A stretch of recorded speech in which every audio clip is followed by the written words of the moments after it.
What is up, fight fans, and welcome back to another KJ MMA show. I am Ryan. He is Garrett, and we have another great card for you this Saturday. It's UFC 283. And Garrett, I am so excited for this card. I cannot wait. 15 fights total as of right now, and 2 title fights right at the top of the card. Let's dive right in because I'm really intrigued to hear what you have to say about both of these. Let's start with the light heavyweight title fight. Glover Teixeira, Jamahal Hill. And Jamahal Hill's actually the favorite, minus 130. Glover is your dog, plus 117, 115, depending on what site you're looking at. And I got to be honest, like I love Glover Teixeira. He's been nothing but just so kind to me. I've been fortunate enough to interview him a handful of times, so I'm rooting for him. And usually I always try and stay objective, but I can't with Glover Teixeira. Like he's been around for so long. He's a veteran. He's one of the nicest guys out there, and he's ancient as far as the sport goes. So to see someone in their 40s still competing at this high level, it's just really cool to see. Do you feel like these odds are right, and how do you see this fight playing out for the now vacant light heavyweight title? Well, Glover's always going to be an underdog. It's just the aspect of it because he's 43 years old. Everybody thinks he's on his last legs. This is his next loss. He's going to be dumped from the sport, which I don't agree with any of those narratives. And Hill's surging. The dude's got like 4 or 5 knockout streak. The dude's just knocking out everybody. Thiago Santos, Johnny Walker, the list goes on and on. But you're talking about, this is arguably Hill's toughest opponent of his entire career, taking this fight only on a month's notice, and now he's got to go against a relentless grappler in BJJ black belt. The last time he went against a BJJ brown belt, not even a black belt, a brown belt, and Paul Craig subbed him and ripped his arm completely off his shoulder. So it's going to be a tough matchup. It's going to be hard for Hill to really, I don't expect him to defend all the takedowns. I just can't fathom he's going to be able to get better at his defensive wrestling and defensive submission game in just a month's time. I know he's training with Anthony Smith. I don't know if he's the right guy to really go and try to train with. Let's be honest here. But if you look at Teixeira's last 3 fights, right? His last 3 fights, he landed 11 takedowns on 30 attempts. 30 attempts in his last 3 fights. 30%, 37% accuracy. Not great, but it's good when you're attempting that many takedowns. He's averaging 1.46 takedowns attempted per minute in those 3 fights. He's attempting almost 2 takedowns a minute in his last 3 fights. And then he's landing 1 takedown every 4 minutes and 28 seconds. So now Hill, who's only had to defend more than 1 takedown twice in his entire UFC career. In those 2 fights, he gave up 12 takedowns against Darko Stolcic as well as Thiago Santos. You gave up 6 to Thiago Santos. Does not bode well against somebody like Glover Teixeira. And I don't have this notion that Glover has no chin. I think everybody thinks that Hill's going to come in there. He's got the one-hitter quitter, and it's done within the first round. First round KO. But the last time he got knocked out was 2017, and he had 9 fights since then against arguably power punchers we're talking about in the light heavyweight division. Competition, yeah. Right. Don't get me wrong. Hill's extremely powerful. He's extremely dangerous. He's long. He utilizes that reach very well, and he can knock him out. Yes, he can, but I just can't fathom that. Yes, it's definitely going to happen because Hill's knocking out everybody. But granted, his last knockout was Thiago Santos, who was on his last legs. Now he's in the PFL. And then he knocked out Johnny Walker, who was on an L streak coming into that fight. I don't know, man. I'm personally going to take Glover Teixeira here. It's hard for me not to take him here, especially as an underdog, especially what he's done as of late. And people forget that he was beating Yuri Prochazka coming into that 5th round before he had a mental mistake. If it went to the scorecards, he won that fight, period. Point blank. He was winning that fight. And he was able to take the damage that he took from Yuri. I think he can take the same type of damage from Hill. And then also bringing in someone like Pereira to be in his camp to go against another power puncher in Hill only helps him that much more because Pereira is such a great striker.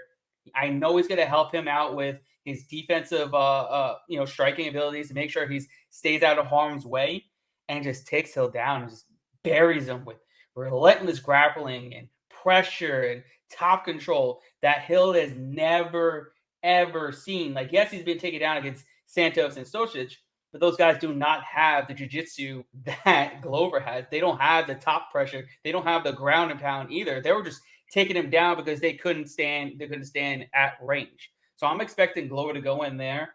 Yes, he's going to take some lumps, may get rocked a little bit, but he's going to go in there. He's going to take that leg, and he's going to take you down to the mat and rinse and repeat and just beat Hill up. I really think Glover recaptures his title here. Yeah, I'm with you. Look, if Glover Teixeira fights an intelligent fight here, I see no reason for him to get beat. I love Jamahal Hill. I love his upside.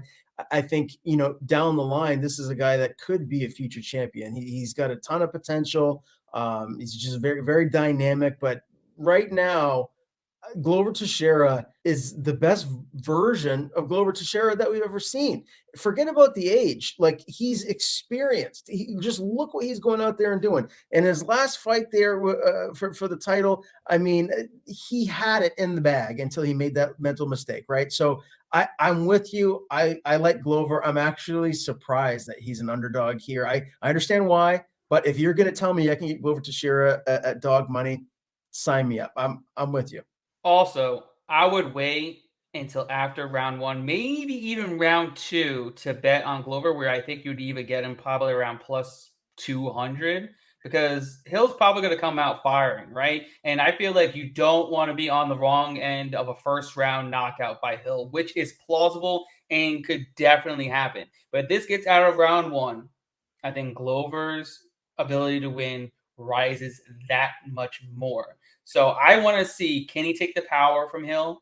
And if he does after 5 minutes, I'm taking my spot and puts my bet on him. Yeah, I'm not mad at that at all. Let's move to the co-main event, the flyweight title. Davison Figueiredo, Brandon Moreno. This is the 4th time they're stepping in there against one another, which is kind of crazy. But Moreno is actually the favorite, minus 120. Figueiredo is a dog, plus 100. And Garrett, I'm surprised about that, because with everything, all the craziness that's going on, and Moreno can't with, his head coach with the betting scandal and all of that nonsense that's going on. I just wonder how that's taken away from his ability to stay focused, to be the best version of himself in this fight. And with Davison Figueiredo training with Henry Cejudo, 2-division champion, I feel like there's just more reasons why I want to lean towards Figueiredo winning this fight. Am I crazy here? No, I'm actually going to side with Figueiredo as well. It's an extremely close fight. I see that money's been coming in on Moreno a little bit, so now he's a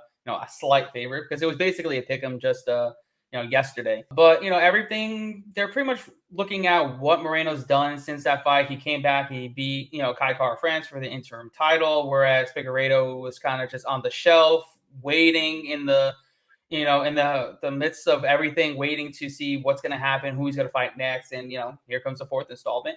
Figueiredo looked really good in that 3rd fight. He mixed up. He used some of that wrestling that he was getting from Cejudo. Definitely the more powerful puncher between the two. Knocked Moreno down a couple times. He looked really good. And I'm expecting another extremely close fight between these two. Moreno, he was 1-1 going into that 3rd round. Me personally think he was 1-1 going to that 3rd round against Kai Kara France. And Kai Kara France arguably was winning that 3rd round until he got finished, So you're talking about a guy that was, to me, down 2-1 to Kai Kara France if he didn't finish him going into that 4th round. Granted, Kai Kara France is a great fighter in his own right, but that's not really a great look for me. And then on top of everything else, he had to change his fight camp. Not entirely sure where he's training at now. I'm not sure if it's Extreme Couture. I'm not really sure, but he had to change his fight camp. He doesn't have Krause in his corner anymore. Doesn't have the same, training partners either. There's a lot of things going against him where I'm going to have to side with Figueiredo here, especially now that he's crossed over to plus money. I think it's a little bit of a no-brainer. Not saying it's go and bet a ton of money on Figueiredo, but at plus money, I gotta side with Figueiredo here. Yeah, I'm with you. What do you think that the odds are of them fighting a 5th, maybe a 6th time down the line? I really do not want to see it again. I'm not saying it wouldn't be a great fight, but it's literally going to be, this fight is going to be a great fight. Don't get me wrong. But it's going to be exactly the same as the last 3 for the most part. For the most part, I don't feel like it's going to be any different, because neither one of these two are really going to change what they do. They may add a little bit here and there, but they're going to be the same with the striking. They're going to be the same with the grappling. And it's just going to be extremely close, contested fights throughout. Extremely close. So I don't want to see a fifth one. I don't want to see a sixth one. So hopefully, I'm hoping someone gets a finish here so we don't have to see another one. I don't want to see a split decision. I don't want to see a robbery. I want to see a clear-cut winner, and then let's move on. Well, hopefully we get to see some more flyweight contenders really emerge to exactly. Be at the top of the division fighting for titles here moving forward.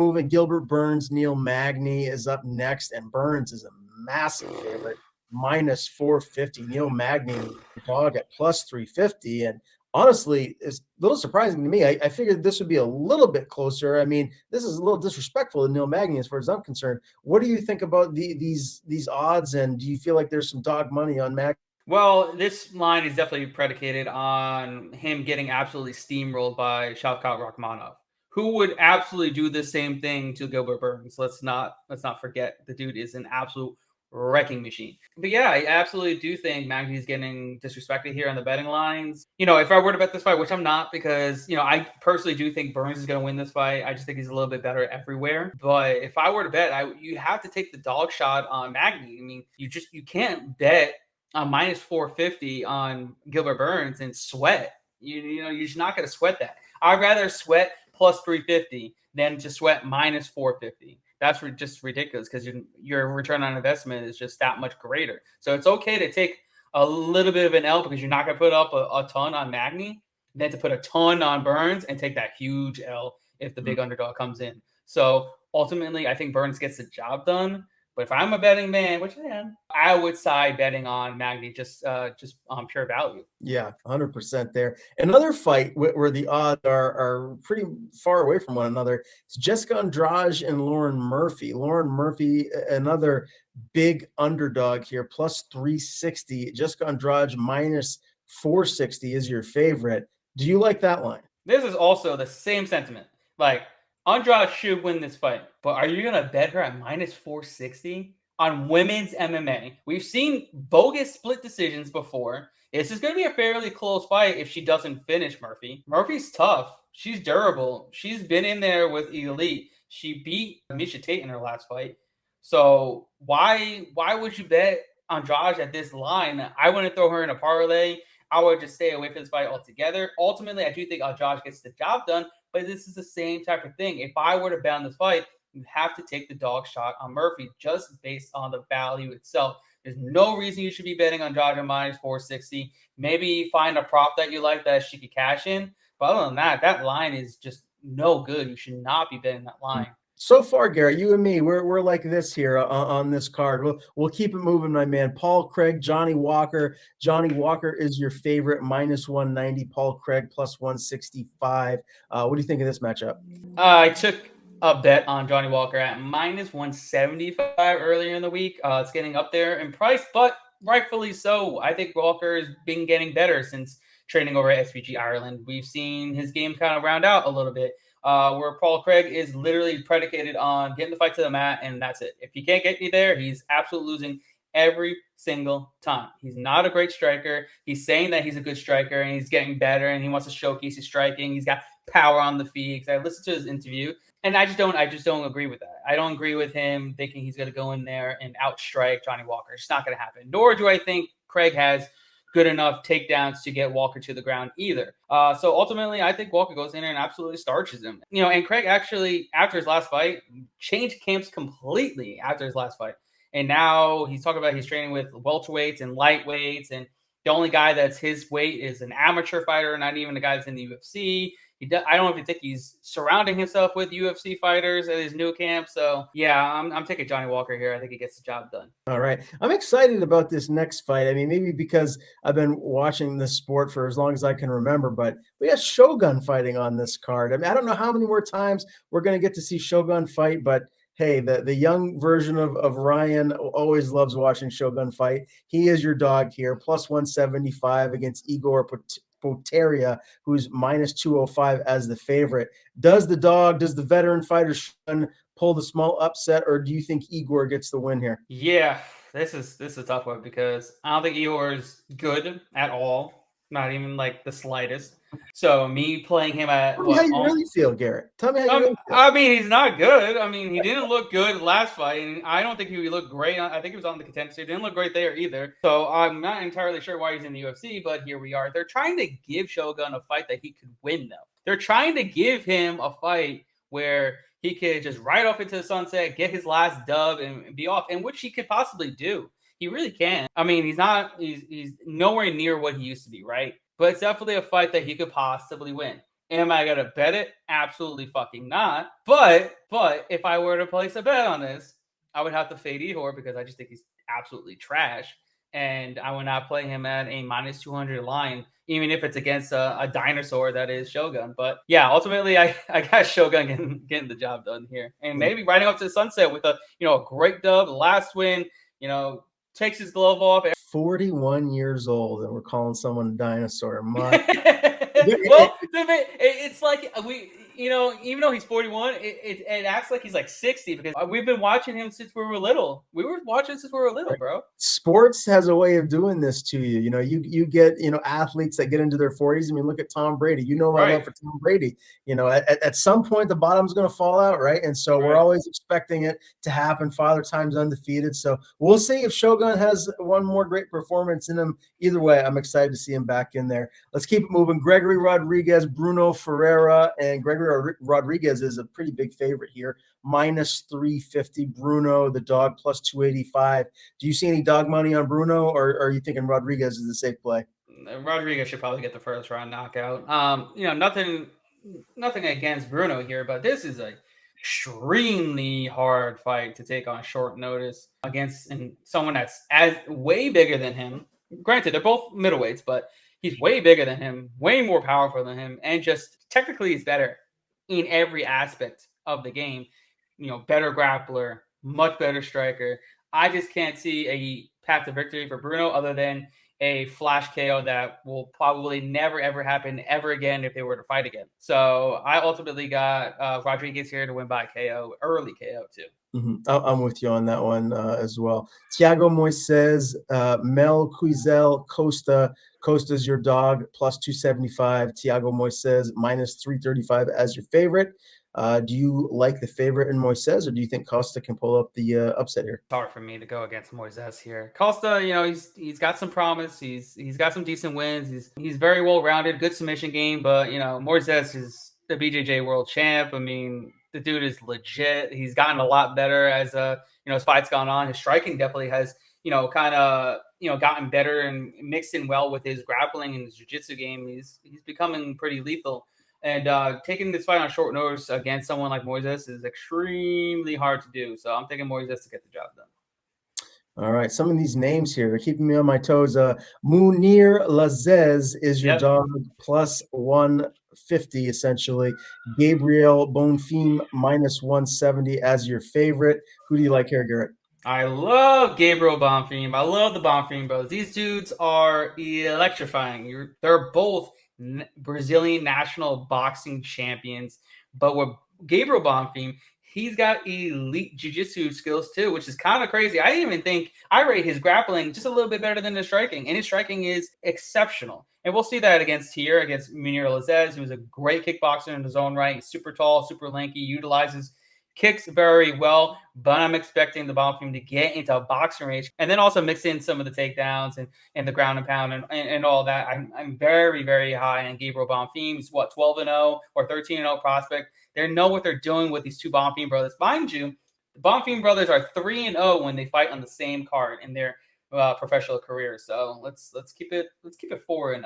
Okay, yeah, we'll get to the other Bonfim brother here in a minute, but first, let's talk about the biggest favorite on this whole card. Jalton Jr. minus 900. That's your favorite against Shamil Abdurakhimov, who's your dog at plus 600. Is there any way Shamil wins here, or do you expect Jalton Jr. to go in there and do his thing early? Jalton should absolutely steamroll Shamil. I know Shamil's gonna be the larger guy, in terms of size, not height, but just size. But that shouldn't really do anything. Jalton Almeida is definitely the more electrifying striker, more powerful striker. And even though that Shamil is a little bit bigger, I think he'll be able to even take him down.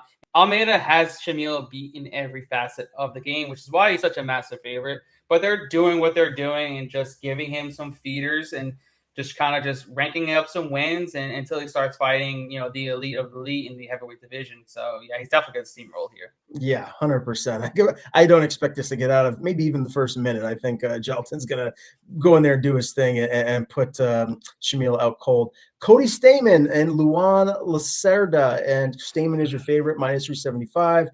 Luan plus 310 is your dog. I like Cody Stamen here. Are you with me? I gotta take a shot on Lacerda plus 310. I just don't think Stamen should be a minus 375 favorite. And you also got to think about this. Cody Stamen is a top 15 to top 20 fighter in the bantamweight division, right? If he's fighting a newcomer, a guy in Lacerda who trains with Jose Aldo and Nova Unio, I can't read Nova Fight Camp over there. Why are they putting him against someone who's been in the top 15, fighting top 15 fighters? Because I think they have something with this guy. And I do think they do too. I mean, he's got elite jiu-jitsu skills and he's packed some punch on the feet as well. Obviously, he's much better on the mat than he is in the striking, but I don't rate Stamen's striking so great that he's gonna be able to keep this fight on the feet. He's gonna keep this. If he keeps the fight on the feet, you'll be with his wrestling. But I think Lacerda will be able to get this fight to the mat at some point. At some point, this fight will hit the mat where I think it's gonna be really dicey. I just can't fathom playing minus 375 on Stamen here, especially when the UFC is really trying to push Lacerda. You don't get a newcomer coming in. And it's not on short notice. This fight has been has been around for a bit. So it's not like someone pulled out and now you got a newcomer. No, this fight was matched. I don't know, maybe like 2 months ago or so. So, you got somebody that they're trying to push against. I'm like, I feel like they got something here. So I'm taking a shot on the big underdog at plus 310. Okay, that's a great point. That's a great point, Garrett. And you're making me think here too. So maybe come fight night, I might be going the other direction. Terrence McKinney and the other Bonfim brother, Ismail Bonfim, in a lightweight bout. Terrence is your small favorite, minus 125. Ismail is your dog, plus 105. How do you see this one going? I'm sorry, Ismail is the older brother of Gabriel, right? Both obviously national boxing champions. So if this stays on the feet, I definitely think he can hold his own against McKinney, who has power, don't get me wrong, but he's not even remotely in the same wavelength in terms of technical striking abilities. He parries punches extremely well, keeps his distance very well. McKinney's just, a firecracker. He has the ability to do, even against someone as skilled as Bonfim. He's got that power. But I am expecting McKinney to utilize his grappling because he's going to have to.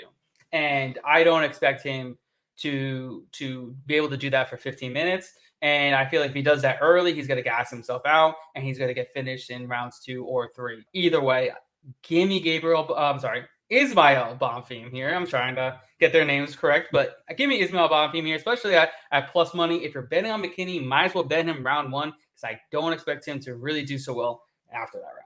Okay, good enough. Well, really intrigued about that lightweight bout right there. We'll keep it moving. Nicholas Dalby, Worley Alves, and this is another close fight. Dalby is the dog, plus 105. Worley is your favorite, minus 125. How do you see this one going? Yeah, this is not the greatest analysis, but I always love to fade Nicholas Dalby. It's not a great thing to say, like, oh, I'm just going to go and fade a guy. Sometimes I just do it. Does it work out for me all the time? Absolutely not. It's not worked out for me a ton of times when I faded in Michael Trizano, especially in his last fight. But with that said, yeah, I'm going to take Worley Alves here. I think he has more paths to victory, especially if it hits the mat. He's, I'm almost certain he's a black belt in jiu-jitsu. He's got a ton of submissions on his record. The only worry is his cardio is not that great, but he's good for at least the first round and a half to 2 rounds, which I think he could bank.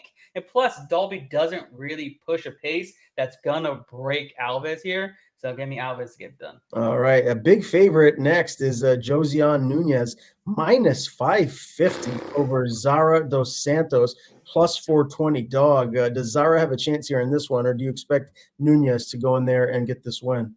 I mean, Nunez should win, but are you going to bet her even higher than Jessica Andrade? There's no way. I mean, she's got power, don't get me wrong, but she's extremely undersized.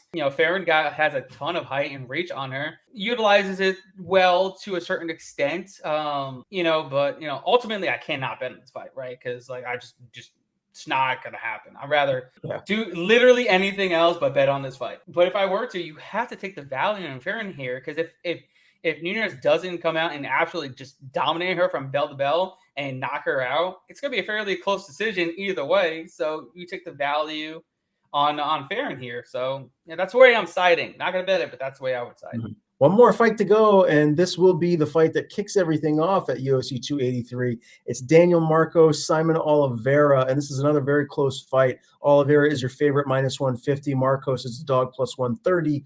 How do you see this fight going? Do you feel like Marcos has a chance to get this win and stay undefeated? It's definitely possible. I mean, a lot of money's been coming in on Marcos from what I've seen, because Simon Oliveira was all the way up to -195 at one point.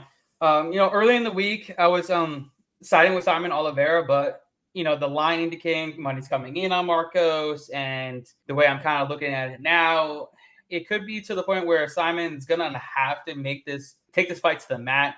Whereas I'm not entirely sure he's going to be able to, and if he doesn't, I think Marcos could be able to just stay on the outside, utilize his kickboxing, stay at range, and his movements very well. We saw in the Contender Series, he just outshook his opponent extremely with relative ease, utilizing his kicks, his movement, and that was in a small octagon. Now he's in the 30-foot octagon. I think he's going to have a lot more room to move around and stay on the outside and utilize that reach that he has. So ultimately, I think I'm going to side with the underdog here in Daniel Marcos. All right. Well, I can't wait for it. UFC 283 cannot get here soon enough. Again, it goes down this Saturday from Brazil, and obviously live on pay-per-view. You don't want to miss it. For Garrett, I am Ryan. Make sure you go to the Vegas Odds YouTube channel, hit that subscribe button, and we will see you guys next time.